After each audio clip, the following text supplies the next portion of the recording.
Bonjour à tous, c'est Emmanuel, j'espère que vous allez bien et comment ça va et comment vous évoluez avec notre challenge. Alors en effet, nous sommes maintenant au jour 4 de notre challenge, faire revenir la lumière.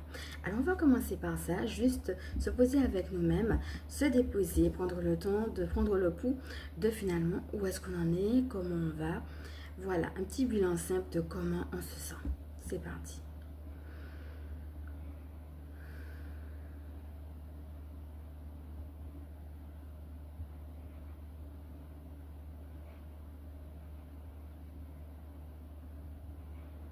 Voilà, je vous invite à revenir tranquillement à vous-même. Si vous avez besoin d'un petit peu plus de temps, n'hésitez pas à mettre sur pause. Et puis, comme d'habitude, à vous installer confortablement. Si vous ne l'avez pas fait, prendre de quoi noter avec un petit verre d'eau. Et pour ceux et celles qui me prennent en cours, sachez justement que nous faisons un challenge. Donc, comme je disais, il y a une progression. Donc, si vous me prenez en cours, je vais vraiment vous inviter à regarder les autres jours. Donc, le jour 1, on a fait prendre de la hauteur. Le jour 2, la lumière dans les ténèbres. Le jour 3, la force. Donc, chaque jour, on traite un point particulier. Aujourd'hui, nous allons voir quelles sont les aides pour traverser la période actuelle.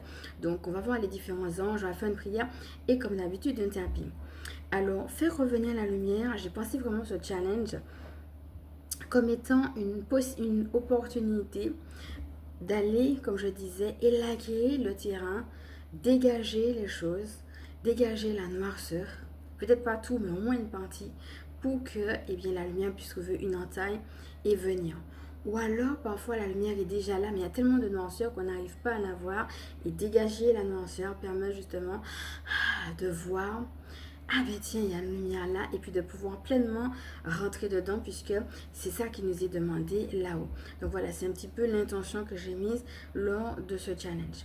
Alors voilà, je vous ai déjà présenté le programme du jour. Pour ceux et celles qui ne le savent pas, on va rentrer directement dans la pratique. Donc aujourd'hui, on aura également un tapping. Donc comme d'habitude, je vais commencer par faire les recommandations habituelles. Et puis ensuite, on va rentrer directement dans ce jour numéro 4.